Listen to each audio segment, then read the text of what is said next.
로마서 9장이 되겠습니다. 오늘 로마서 9장 말씀을 통해 하나님 주시는 메시지 나눠볼 텐데, 요절 말씀으로 로마서 9장 6절부터 8절 말씀 제가 한번 선포하겠습니다. 로마서 9장 6절부터 8절. 또한 하나님의 말씀이 폐하여진 것 같지 않도다.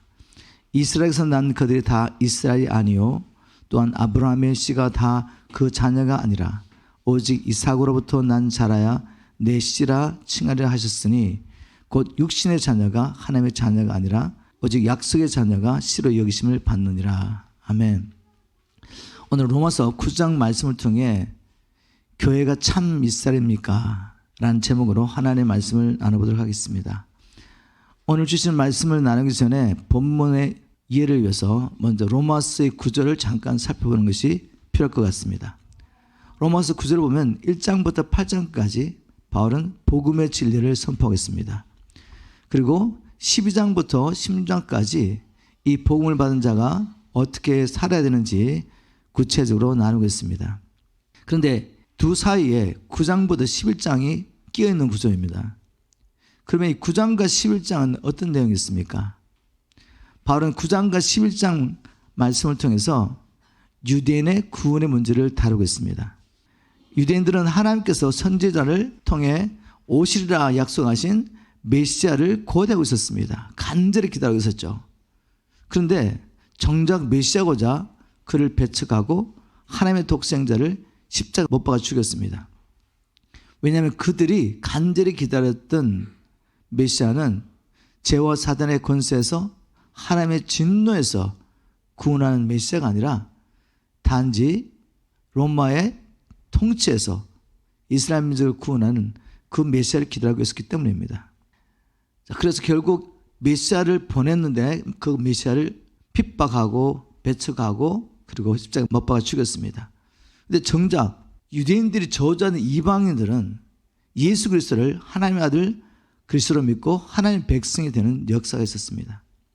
이것을 생각할 때 바울의 마음속에 그치지 않는 고통과 함께 선민 이스라엘에 대한 하나님의 계획이 무엇인지 알기를 원했습니다. 바로 로마서 9장 11장은 바울이 이러한 간절한 기도를 통해 하나님 주신 계시 말씀입니다. 결론부터 말하면 하나님은 택하신 이스라엘 백성을 버리신 적이 없으십니다. 하나님은 그들의 조상 아브라함과 맺으신 언약을 온전히 성취하심으로 이스라엘과 온 열방 가운데 하나님이 하나님 되심을 증거하실 것입니다. 그리고 증거하고 계십니다. 로마서 9장부터 11장을 통해 하나님께 주시는 메시지를 우리가 받기에 또 한 가지 기억할 것은 뭔가 하면 이 원수가 교회 안에 심어놓은 잘못된 사상을 찾아서 이것을 제거하지 않으면 로마서 9장과 11장을 통해 주시는 하나님의 말씀을 우리가 깨달을 수가 없습니다. 그것은 다른 것이 아니라 교회가 이스라엘 대체했다. 바로 대체 신앙이죠. 교회가 이스라엘 대체했다는 사상입니다. 바로 이 이야기부터 우리가 시작하면서 오늘 로마서 9장을 통해 주시는 말씀을 함께 나눠보도록 하겠습니다. 하나님은 열방 중에 택하신 이스라엘을 교회로 대체하신 적이 없습니다. 하나님께서 이스라엘을 교회로 대체할 수 없는 것은 그것이 하나님의 성품과 맞지 않기 때문이었습니다. 이사야 14장 24절에 뭐라고 기록하고 있습니까? 전능하신 여호와께서 맹세하시며 이렇게 말씀하셨다.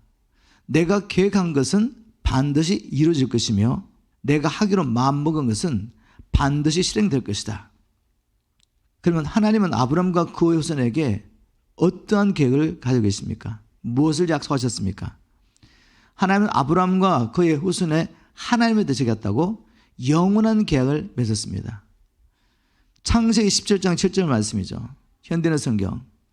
내가 너와 내 후손에게 내 약속을 영원한 계약으로 지키고 너와 내 후손의 하나님이 될 것이다. 하나님은 아브라함과 그의 후손과 영원한 계약을 맺었습니다. 즉 영원히 그들의 하나님이 되시겠다라고 계약하신 것이죠. 그런데 이렇게 말하면 어떤 사람들은 이제 교회가 아브라함의 참 이스라엘이 되었습니다 라고 주장할 것입니다. 그러나 결코 그렇지 않습니다. 하나님께서 아브라함과 약속하신 다른 것이 있는데 그것은 바로 이스라엘 민족에게 약속하신 땅이 있습니다. 바로 그 약속을 생각할 때 교회가 이스라엘이 될 수는 없는 것입니다. 자, 어떤 약속 하셨습니까? 하나님께서는 이스라엘 민족에게 약속의 땅을 주시겠다 약속하셨는데 창세기 15장 18절에 보면 그때 여호와께서 아브라함에게 이렇게 말씀하셨다. 내가 이집트 강에서부터 유프라데 강에 이르는 이 땅을 내 자손에게 주겠다. 민수에 가면은 하나님께서 이스라엘에게 주시겠다고 약속하신 땅의 경계를 아주 구체적으로 기록하고 있습니다. 민수기 34장 3절부터 7절 말씀인데 현대의 성경 한번 보겠습니다. 남쪽 경계 지역은 에돔 국경에 접해 있는 진 광야이며 그 경계는 동쪽으로 사해 남다운으로 시작하여 아가람빔 비탈 남쪽을 지나 진 광야를 통과하여 가데스 바네아 남쪽까지 이르고 거기서 계속 하살 아달과 아스몬까지 이어질 것이며 또 그 경계에서는 아스몬에서 돌아서 이집트 국경 지역의 교를 따라 지중해 연안에까지 끝날 것이다. 그리고 서쪽 경계는 지중해가 될 것이다. 북쪽 경계는 지중해에서 호르산에 이르고 거기서 하맛 고기와 스삭과 스본을 거쳐 하살 에난까지 이를 것이다. 우리는 이 지역이 어떤 지역인지 잘 모르겠지만 한 가지 분명한 건 있죠. 정말 너무 구체적으로 이스라엘 땅의 경계를 주셨구나. 이제 후세 사람들이 이걸 연구해 보면 하나님께서 이스라엘에게 주시겠다고 약속하신 그 땅은 지금 현재 이스라엘 땅뿐만 아니라 그걸 포함하여 사이나 사막의 일부와 레바논 대부분, 시리아 남부, 요르단의 상당 부분과 골란 고원 전체와 웨스트뱅크 가자 지구까지 다 포함하고 있습니다. 그리고 역사적으로 이스라엘은 한 번도 이 땅을 차지한 적이 없습니다. 무슨 말이죠? 아직 이스라엘과 하나님께서 약속하신 뜻이 온전히 이루어지지 않았습니다. 민족 이스라엘입니다. 영적 이스라엘이라는 교회가 아니라 민족 이스라엘과 하나님께서 맺으신 언약은 아직 다 성취되지 않았다는 거죠. 하나님은 전능하시고 신실하신 하나님이기 때문에 그러므로 교회가 아니라 아브라함의 후손 이스라엘이 이 땅을 취하는 것이 맞는 것입니다. 어떤 사람들이 주장하는 말처럼 만일 교회가 이스라엘 대체했다면 어떻게 하나님의 이 약속이 성취될 수가 있겠습니까? 하나님께서 이스라엘 땅이라고 정확하게 경계를 그어준 이 땅을 영적인 이스라엘 교회가 어떻게 취할 수가 있겠습니까? 영적인 이스라엘 교회, 우주적인 교회입니다. 이 우주적인 교회가 지정학적으로 하나님께서 선을 그으시면서 이것이 내가 아브라함과 그의 후손에게 줄 땅이라고 약속하신 땅을 영적 이스라엘이 어떻게 취할 수가 있겠습니까? 하나님의 말씀이 그대로 성취되려면 반드시 이스라엘 민족이 그 땅을 취해야 되는 것이고 그렇다면 아직 하나님의 약속은 성취되지 않은 것입니다. 자, 그러면 도대체 대체신학이라는 게 뭡니까? 대체신학. 대체신학은 교체신학이라고도 하는데 근본적으로 교회가 하나님의 계획에 따라 이스라엘을 대체했다고 가르치는 신학입니다. 대체신학을 옹호하는 사람들은 유대인들은 더 이상 하나님의 택한 백성이 아니며 하나님은 이스라엘 민족을 위한 구체적인 미래 계획을 갖고 있지 않다고 믿습니다. 대체신학을 가르치는 사람은 성경에서 이스라엘에게 주어졌던 많은 약속들이 이스라엘이 아닌 기독교 교회 안에 성취됐다고 가르칩니다. 따라서 이스라엘을 위한 복과 약속의 땅으로서의 회복에 관한 성경의 예언들은 영적으로 혹은 우화적으로 해석되어 교회를 향한 하나님의 축복의 약속으로 바뀌게 됐다고 가르칩니다. 이 대체신학에 엄청난 오류가 있습니다. 하나님께서 이스라엘을 교회로 대체했다면 다음의 사실들을 어떻게 설명할 수 있습니까?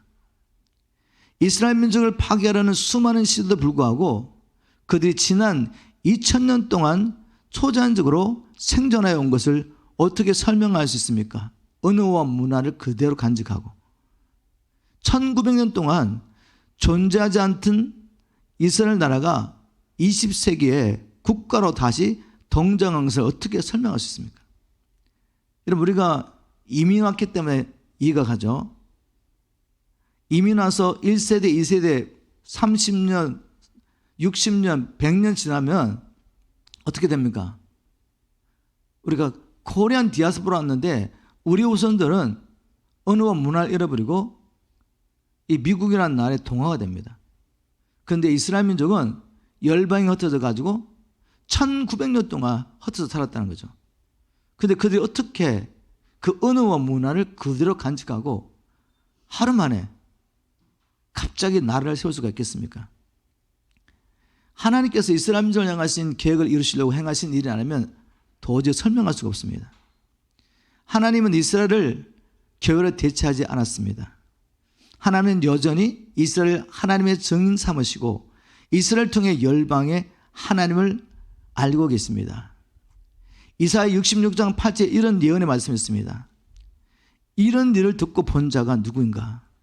어떻게 나라가 하루아침에 탄생하겠으며 어떻게 한 민족이 순식간에 생기겠느냐?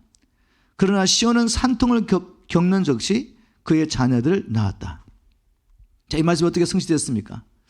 AD 70년에 예루살렘이 멸망한 후에 거의 1900년 동안, 즉 1948년 5월 14일에 이스라엘 나라가 건국될 때까지 나라가 없다가 하루아침에 나라가 세워진 겁니다.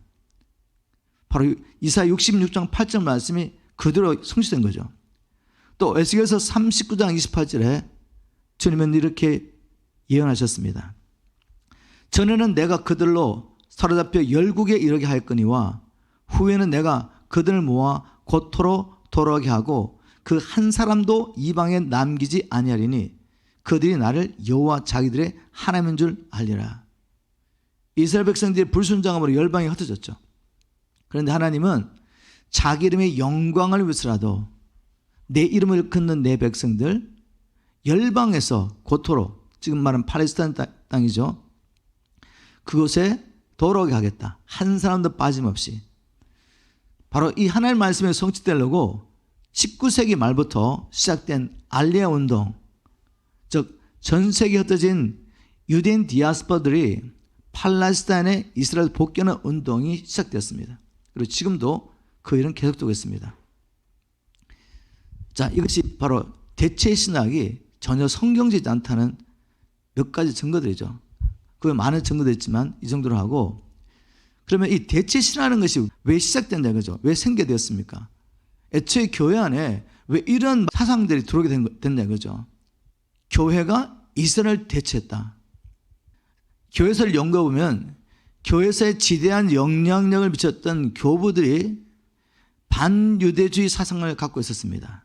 그 영향이 대단한데, 지금부터 제가 소개하는 교부들은 그리스도교를 성장시키고 확장시킨 일에 큰 공로를 세웠던 존경받는 분들입니다. 그런데 이들이 선한 영향력도 미쳤지만 또한 그들이 가졌던 유대인에 대한 정오심 때문에 교회 안에 반유대주의 사상을 형성시켰고 급기야 수많은 유대인들의 목숨을 앗아가는 결과를 초래했습니다. 몇 분의 이름을 제가 거론하겠습니다. 더 많은 거의 1900년 동안 하나님의 이름으로 교회가 이스라엘에게 행했던, 유대인들이 행했던 악행들이 있습니다. 그걸 다 이 시간에 말할 수는 없고, 오늘 이 시간에는 왜 도대체 교회 안에 대체 신화라는 게 들어왔는지 한번 그 배경을 잠깐 나눠보겠습니다. 물론 제가 지금 나누는 게 모든 것을 할 수 없지만 이런 일들이 있었다는 것입니다. 여러분 한 번도 들어보지 못한 이야기일 수도 있는데, 교부 중에 알렉산드리아 오리겐이라는 사람, 유대인의 마지막 사도 요한이 죽고 거의 한 100년 후의 사람인데, 이 사람이 뭐라고 말했냐면, 알렉산드리아 오레건은 그리스도의 죽음에 대해 유대인 전체를 비난하는 최초의 목소리를 낸 사람들 중에 한 사람이었는데 그는 기독교인이 참 이스라엘이다 라고 주장했습니다. 대체 신학에 나올 수 있는 배경이 되는 말을 한 거죠. 기독교인이 참 이스라엘이다 이렇게 주장했습니다. 또 같은 동시대 사람인 터툴리아라는 사람은 오르겐의 뒤를 이어서 기독교인이 유대인으로부터 하나님의 백성을 이어받았다라고 주장을 시작합니다. 그리고 알렉산더 요세비우스, 그 다음 뭐 세대 정도 됩니다. 270년부터 340년경 살았으니까 이제 점점 심각하게 유대인에 대해서 아주 노골적으로 정오에 말하기 시작합니다. 화 있을진저 목이 뻣뻣하고 할례 받지 않은 너희들, 유대인들이죠. 하나님의 택함 받은 자가 되어 늑대가 되어, 하나님의 택함을 받았지만 늑대가 되었다는 거죠. 늑대가 되어 하나님의 어린 양에게 이빨을 갈도다. 지옥이 너희를 너희 아비 마귀와 함께 가두리라. 아주 유대인을 향해서 악담을 하고 있습니다. 또 유명한 신학자였던 요한 크리소스톰이라는 사람은 347년에서 407년의 경에 살았던 사람인데 이런 말을 했습니다. 유대인에게는 사제도 면죄부도 사면도 없다 라고 주장하면서 조잡한 모욕의 긴 목록을 나열했습니다. 자, 이제 더 심각한 일이 일어납니다. 유대인들에 대한 교부들의 반유대적인 사상이 교안의 뿌리를 점점 내리면서 최초의 개신교 운동의 창시자 누구죠? 마틴 루터죠. 1483년부터 1546년에 살았는데 이제 1000년이 지났죠.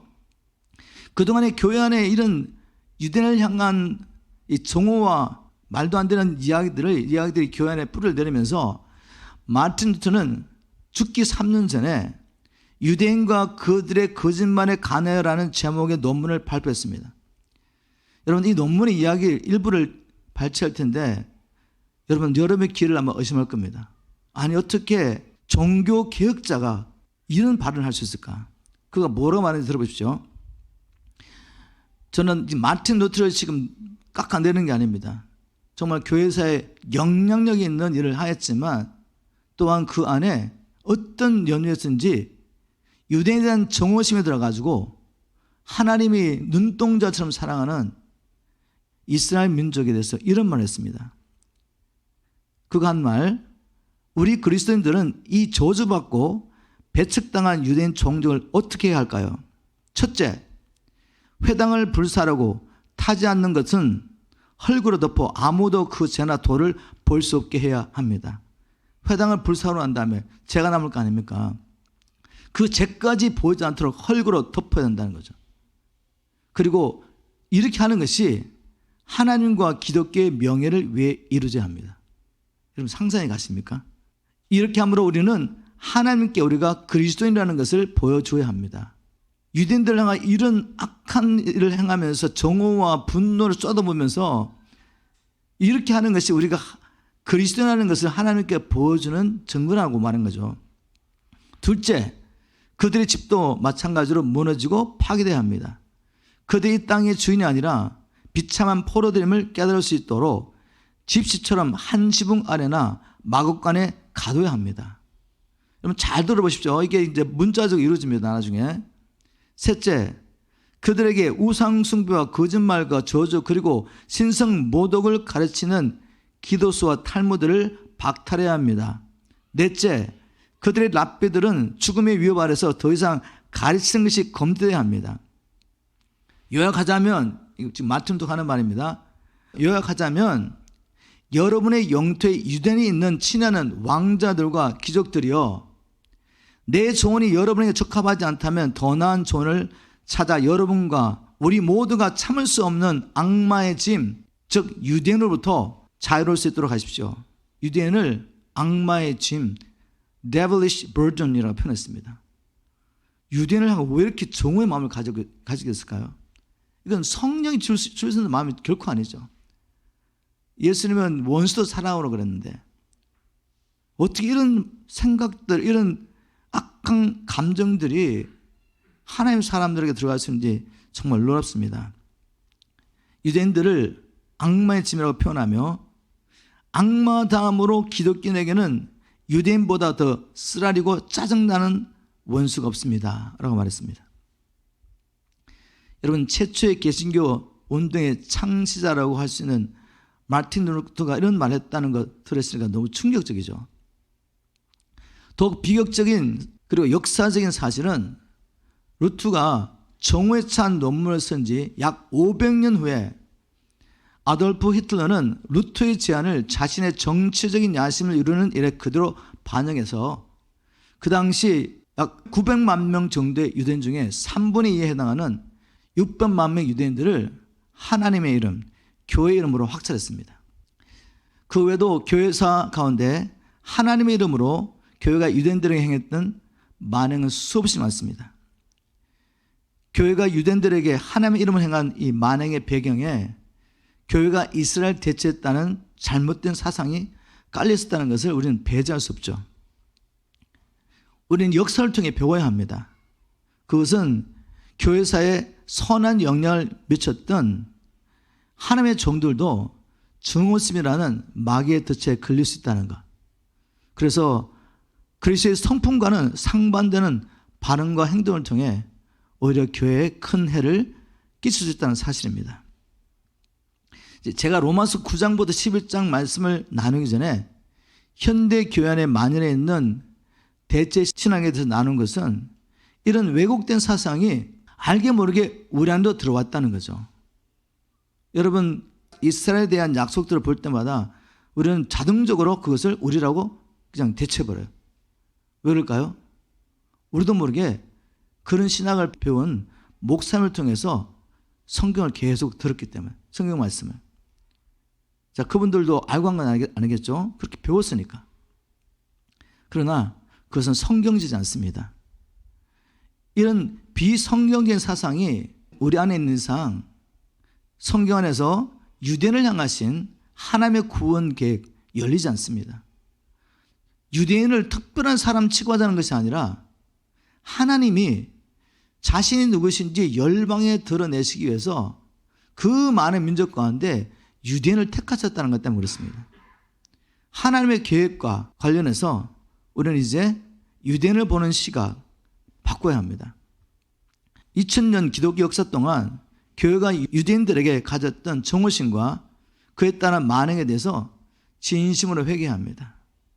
그리고 하나님께서 택하신 장자의 유대인의 구원을 위해 기도하며 이들이 주님 앞에 돌아올 수 있도록 하나님께서 우리에게 주시는 마음을 따라 우리가 순종하며 이스라엘 민족 유대인을 섬겨야 됩니다. 패런하고 그들이 생명 걸고 이 복음을 우리에게 주지 않았다면 우리는 소망 없는 이방인입니다. 소망 없는 이방인.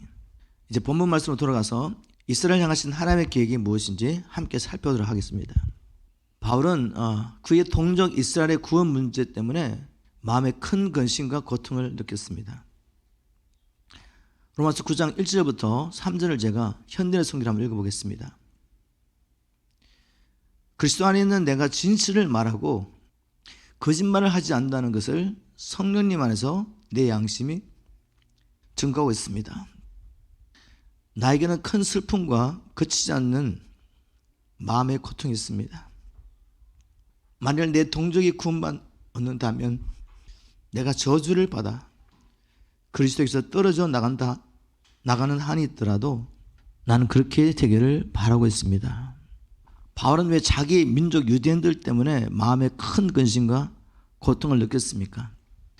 유대인들은 선지자들이 예언했던 메시아를 기다리고 있었음에도 불구하고 막상 하나님께서 보내신 메시아가 나타나자 그분을 배척하고 십자가에 못 박아 죽였기 때문입니다. 이를 생각할 때 바울은 마음에 큰 고통과 근심을 느꼈습니다. 바울이 유대인을 생각할 때 마음에 느꼈던 큰 근심과 고통은 그가 얼마나 주님과 친밀하게 교제하며 동행했는지에 대한 반증이라고 할 수 있습니다. 바울이 유대인을 생각할 때마다 느꼈던 근심과 고통은 단지 유대인이 자신의 동족이었기 때문이 아니라 바울에게 보여줬던 주님의 마음이었습니다. 잃어버린 영혼들을 생각할 때 느끼는 거룩한 근심과 고통은 하나님과 친밀한 교제를 나누는 하나님의 사람들이 공통적으로 경험하는 현상이었습니다. 기도의 사람 하이드가 그랬고 최초의 인디안 선교사였던 데이빗 브랜드가 그랬습니다. 이들은 수없이 많은 날들을 금식하고 기도하며 하나님과 친밀하게 교제하는 동안에 잃어버린 영혼들의 구원을 위해 거룩한 근심과 고통 가운데 기도했습니다. 저는 이런 믿음의 선진들을 접할 때마다 큰 도전을 받습니다. 그리고 주님께 간절히 이렇게 기도드립니다. 주님, 너희가 내 이름으로 무엇이든지 아버지께 구하면 내가 다 이루라 하셨는데 저는 주님처럼 기도하고 싶습니다. 바울처럼, 믿음의 선진들처럼 밤이 맞도록 기도하고 해가 뜨기 전에 일어나 기도하고 무시로 성령에서 기도하고 싶습니다. 잃어버린 영혼 얻을 때까지 씨름하며 기도하고 싶습니다. 제가 이 세상을 떠날 때 기도하는 일에 좀도 헌신하지 못한 것 때문에 후회하지 않도록 제게 연천과 기도형을 간절히 구합니다. 오늘 제가 전하고 싶은 마음은 이거였습니다. 하나님, 먼저 제게 잃어버린 영혼을 향한 아버지의 마음을 부어주십시오. 특별히 하나님이 열방과 택하신 장자 이스라엘 향하신 하나님의 마음을 우리에게 부어주십시오. 우리가 거의 수천 년 동안 하나님이 사랑하시는, 눈동자처럼 사랑하시는 이스라엘을 향해 행했던 모든 악행과 모든 저주의 말을 인해서 우리를 용서해 주시고 그들이 이방인 우리에게 복음을 증거하기 위해서 생명을 내어놓은 것처럼 이제는 우리가 이 복음을 들고 생명을 내어놓고 그들에게 복음을 전하게 도와주십시오. 오늘 주님께서는 이 본문 말씀을 통해 이 마음을 우리에게 주기 원하십니다. 이제까지 유대인의 구원을 위해 큰 근심과 고통 가운데 기도했던 바울에 대해 나눠보았습니다. 다시 본문 말씀으로 돌아가서 4절 이하의 말씀을 보면 바울은 동족 이스라엘 사람들의 구원을 위해 큰 근심과 고통 가운데 기도하는 중에 비록 지금은 이스라엘 사람들이 그리스도를 배척했지만 그럼에도 불구하고 이스라엘 향하신 하나님의 계획이 취소될 수 없다라고 생각했던 것을 알 수 있습니다. 그 이유는 하나님께서 유대인을 열방 가운데 장자로 택하셨기 때문입니다. 로마서 9장 4절에 보면 하나님은 내 동족 이스라엘 사람들을 선택하여 아들을 삼으시고 라고 말했는데 아들 중에서도 장자로 택하신 것을 우리는 출애굽기 말씀을 통해 알 수가 있습니다. 출애굽기 4장 22절에 보면 하나님은 모세를 통해 바로에게 이렇게 선포하십니다. 너는 바로에게 이르기를 여호와의 말씀에 이스라엘은 내 아들 내 장자라. 이스라엘은 내 아들 내 장자라고 선포하러 가십니다. 이스라엘은 열방 가운데 하나님이 자기의 아들을 삼으시려고 처음으로 택하신 장자입니다. 이처럼 하나님께서 이스라엘을 열방 중에 하나님의 아들 장자로 불러주셨기 때문에 이스라엘 향하신 하나님의 계획이 취소될 수 없습니다. 이스라엘 향하신 하나님의 계획이 취소될 수 없는 또 다른 이유는 열방 가운데 이스라엘처럼 하나님의 영광을 본 민족이 없기 때문입니다. 로마서 9장 4절 또 보니까 그들에게 자기의 영광을 나타내셨으며 라고 말합니다. 영광이란 하나님의 임재를 상징합니다. 이스라엘 민족은 시내산에서 하나님의 임재를 가시적으로 경험했습니다. 출애굽기 19장 18절 시내산에 연기가 자욱하니 여호와께서 불꽃 가운데 거기 강림하시니라. 이스라엘 민족에게 가시적으로 하나님의 영광을 불로 자욱한 연기로 보여주셨습니다. 그 후로 하나님의 영광은 모세의 성막과 그리고 솔로몬의 성전에 충만하게 나타났습니다. 이처럼 이스라엘 민족처럼 하나님의 영광을 가시적으로 보았던 민족이 또 어디 있겠습니까? 이스라엘 향하신 하나님의 계획이 취소될 수 없는 결정적인 이유는 하나님께서 아브라함과 그의 후손과 맺으신 언약 때문입니다. 창세기 17장 7절에 내가 내 언약을 나와 너와 내 대대 후손의 사이에 세워서 영원한 언약을 삼고 너와 내 후손의 하나님이 되리라. 하나님께서 아브라함과 그의 후손의 영원한 하나님이 되시겠다고 언약하셨는데 이 언약은 이삭과 야곱과 다윗을 통해 계승되었습니다. 그리고 하나님의 선민 이스라엘 사람들에게 율법을 주셨고 또 이스라엘 사람들은 제사 즉 예배를 통해 하나님과 교제했습니다. 그래서 이스라엘 민족을 향하신 하나님의 계획은 취소될 수 없다. 바울은 그렇게 주장하고 있는 것이죠. 이스라엘 향하신 하나님의 계획이 취소될 수 없는 또 다른 이유는 하나님께서 이스라엘 사람들에게 언약들 뿐만 아니라 약속들을 주셨기 때문입니다. 물론 이것은 같은 말인데 굳이 이것을 구분하자면 이런 것이죠. 언약들이 아브라함과 그의 후손을 하나님 백성 삼으시는 계약, 즉 언약 백성됨을 의미한다면, 약속들이란 구약 성경을 통해 계시하신 메시아 곧 그리스도를 보내시겠다는 약속을 의미합니다. 그리고 바울이 언약들, 약속들이라고 복수를 사용한 것은 하나님께서 반복적으로 이런 언약들과 약속들을 말씀하셨기 때문입니다. 이스라엘 향하신 하나님의 계획이 취소될 수 없는 또 다른 이유는 그리스도가 이스라엘을 통해서 나셨기 때문입니다. 로마서 9장 5절입니다. 조상들도 저희 것이요 육신으로 하면 그리스도가 저에게 나셨으니. 바울은 이스라엘 향한 하나님의 계획이 취소될 수 없는 이유로서 하나님께서 자기 아들 세상에 보내셔서 인류를 구원하시는 이 계획을 이루시려고 이스라엘을 택하시기 때문이다 라고 말합니다. 자, 이처럼 바울은 전지하신 하나님께서 이스라엘이 메시아를 배척하고 죽일 것을 미리 아시고도 열방 가운데 그들을 장자로 또 선면으로 불러주시고 언약들과 약속들을 주시고 세상을 구원할 그리스도를 이스라엘을 통해 보내셨다면 이스라엘 향한 하나님의 계획이 결코 취소될 수 없다라고 생각했습니다.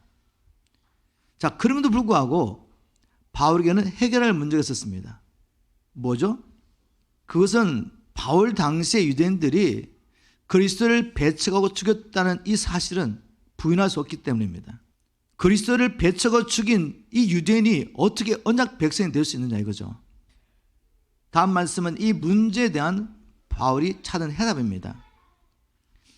바울은 아브라함의 후손이라고 해서 다 하나님의 백성이 아니라는 사실을 깨닫게 되죠. 그래서 로마서 9장 6절에 보면 또한 하나님의 말씀이 폐해진 것 같지 않다라고 말하면서 그 이유를 설명합니다. 바울 당시 유대인들이 그리스도를 배척하고 죽였다고 해서 선민 이스라엘 향하신 하나님의 계획이 취소될 수 없다는 말이죠. 그 이유는 이스라엘 사람으로 태어났다고 해서 모두가 하나님의 언약 백성이 되는 것은 아니기 때문입니다. 그래서 바울은 이렇게 말합니다. 이스라엘에서 난 그들이 다 이스라엘이 아니요. 그래서 문제 해결이 된 것입니다. 아브라함의 후손이라고 해서 다 언약 백성이 아니구나. 그래서 비록 우리 당대 대부분의 유대인들이 예수 그리스도를 배척하고 그들을 죽였다 할지라도 이스라엘 민족을 향하신 그들을 장자로 불러주신 하나님의 계획은 변하지 않는다는 것이죠. 바울은 그 사실을 하나님의 택하심의 은혜 가운데서 발견하게 됩니다. 바울은 그것을 이삭의 삶 가운데 발견하고 이렇게 말합니다. 로마서 9장 7절 8절 쉬운 말씀경. 아브라함의 후손이라고 해서 모두가 다 그의 자녀가 아닙니다. 다만 하나님께서는 아브라함에게 이삭을 통하여 태어난 자들만을 내 자손이라고 부르겠다고 말씀하셨습니다. 이것은 육신의 자녀가 하나님의 자녀가 아니라 오직 약속의 자녀라야 참된 아브라함의 자손으로 인정을 받는다는 말입니다 라고 말했습니다. 성경을 살펴보면 아브라함에게는 이삭뿐만 아니라 하갈이 난 이스마엘과 사라가 죽고 난 다음에 아브라함의 후초로 받아들인 거두를 통해 난 아들들이 있습니다. 그런데 하나님께서는 아브라함의 아들 중에 오직 이삭을 통해서 난 자들만 언약 백성으로 인정하셨던 것이죠. 바울은 야곱의 삶 가운데서도 동일하게 하나님의 택하심의 은혜를 발견하고 이렇게 말합니다. 로마서 9장 10절부터 13절. 그뿐 아닙니다. 리브가 역시 우리 조상인 이삭 한 사람에게서 쌍둥이를 임신했습니다. 하지만 쌍둥이가 태어나기도 전에, 즉 그때는 그들이 좋은 일이든 나쁜 일이든 어떤 일을 행하기 전인데도 하나님께서는 누구를 선택하셨겠다는 뜻을 분명히 정했습니다. 13절에 그것은 또 성경에 나는 야곱은 사랑을 향하였고 에서는 미워하였다라고 한 것과 같습니다. 자, 이처럼 바울은 이스라엘 향하신 하나님의 계획이 취소된 것이 아니라는 사실을 하나님의 절대 주권 가운데서 깨닫게 되었습니다. 비록 바울 당시 유대인들이 그리스도를 배척했다고 해도 하나님의 약속은 이스라엘의 남은 자들, 즉 하나님께서 택하신 백성들을 통해서 반드시 이루어질 것이라고 확신했습니다. 자, 그러면 이제 누군가 이런 질문을 하게 됩니다. 하나님의 택하심의 기준은 무엇입니까? 바울은 이 질문에 대해서 이렇게 답변했습니다. 하나님의 택하심의 기준은 사람의 노력이 아니라 하나님의 자비하심에 달려있다라고 합니다. 9장 12절에 그것은 선택의 표전이 사람의 행위에 달려있지 않고 오직 부르시는 분께 달려있음을 나타내 보여주기 위함이었습니다. 그래서 하나님께서는 리브가에게 형이 동생을 섬기게 될 것이라고 말씀하셨습니다. 15절에도 일찍이 하나님께서는 모세에게 나는 불쌍하게 여길 사람은 불쌍하게 여기고 어여삐 여길 사람은 어여삐 여길 것이다 라고 말씀하셨습니다. 그러므로 하나님의 선택은 사람의 의지나 노력에 달려있는 것이 아니고 오직 불쌍히 여기시는 하나님의 자비에 달려있습니다 라고 선택의 기준을 말했습니다. 여러분, 우리가 노력한다고 해서 어떻게 하나님의 자녀가 되겠습니까? 우리는 이미 범죄하여 마귀에 속한 자가 되었는데 우리가 노력한다고 되겠습니까?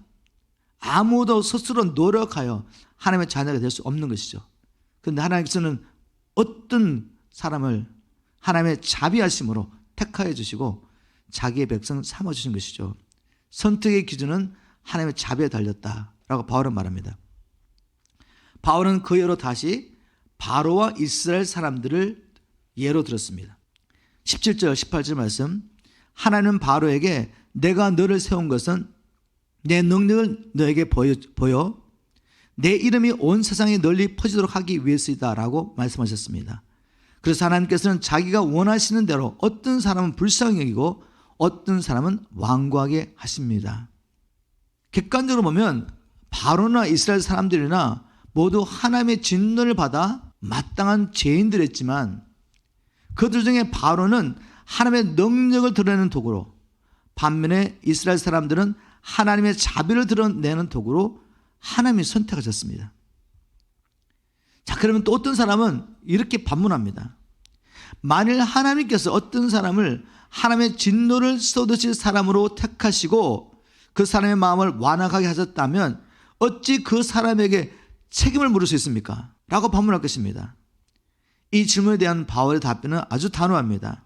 20절 21절, 그러나 우리가 누구가는데 감히 하나님께 항의할 수 있겠습니까? 만들어진 물건이 그것을 만든 자에게 왜 나를 이렇게 만들었습니까? 라고 말할 수 있습니까? 통이장이가 같은 흙으로 기하게 쓰일 그릇과 천하게 쓰일 그릇을 만들 권리가 없습니까? 바울은 계속 이렇게 반문합니다. 22절에 하나님께서는 멸망할 수밖에 없는 인간들에게 자신의 진노와 능력을 나타내 보이실 당연 권리가 있지 않겠습니까? 바울의 논리가 뭐죠? 바로와 같이 멸망할 수밖에 없는 인간들에게 하나님께서 자기의 진노와 능력을 나타내 보이신다고 해서 하나님이 불공평하다고 항의할 수 있느냐 이 말이죠. 하나님은 자신의 당연한 권리를 사용하신 것뿐입니다. 바울은 또 이렇게 말합니다.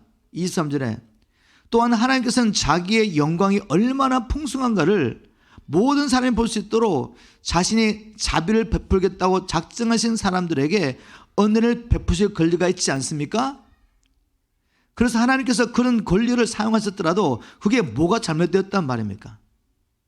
바울의 말을 다시 우리가 풀어보면 이스라엘도 마땅히 하나님의 심판을 받을 사람들이지만 하나님께서 그들에게 자비와 은혜를 베푸신다고 해서 하나님은 불공평하시다라고 항의할 수 있느냐 이 말이죠. 하나님께서 자신이 원하는 사람에게 자비를 베푸신다고 해서 그것이 무엇이 잘못됐느냐는 바울의 논증입니다. 자, 여기서 우리가 한 가지 반드시 기억해야 합니다. 그것은 하나님의 택하심, 하나님의 은혜로 택하심은 하나님의 다른 속성들, 즉 그분의 전지하심과 전능하심과 그분의 사랑과 특별히 공의 안에서 이루어진다는 사실입니다. 그러므로 하나님께서 어떤 선택을 하시든지 제한된 인간이 하나님은 불의하시다, 하나님은 불공평하시다 라고 말할 수 없다는 것이죠. 왜냐하면 하나님은 자신을 부인할 수 없습니다. 하나님은 공의하신 하나님이시죠. 공의하신 하나님이 불공평한 선택을 하시겠습니까? 그럴 수 없다는 것입니다. 그래서 우리는 이 바울처럼 이렇게 고백할 수밖에 없습니다. 바울이 9장부터 11장까지 이스라엘 민족을 향하신 하나님의 계획과 또 그 가운데 열방을 향하신 하나님의 구원 계획을 발견하고 난 다음에 이렇게 말했습니다. 로마서 11장 33절에 하나님의 지혜와 지식은 얼마나 풍성하고 또 얼마나 깊이가 있는지요. 그분의 판단력은 감히 헤아릴 길이 없고 그분이 가시는 길은 감히 더듬어 추측할 수가 없습니다. 자, 이렇게 바울이 자세히 설명했음에도 불구하고 어떤 사람이 여전히 하나님의 절대 주권에 대한 반감을 가지고 있다면 그 이유는 무엇이겠습니까? 그런 사람 있겠죠. 하나님이 누구는 자기의 진노를 쏟을 자로 선택하시고 하나님 어떤 사람은 자기의 사랑과 자비를 드러낼 자로 선택하시는 걸 보면서 막 분이 막 일어나는 사람, 그 이유가 뭘까요? 어차피 다 죄인인데, 어차피 죽을 사람인데 하나님이 사랑하심을 어떤 자를 택하신 것 때문에 막 분노가 막 일어나는 사람들, 그 이유는 그 사람은 아직 하나님께서 예수 그리스도를 통해 죄인에게 보여주신 큰 은혜와 사랑을 깨닫지 못했기 때문입니다. 그 외에는 다시 설명할 길이 없어요.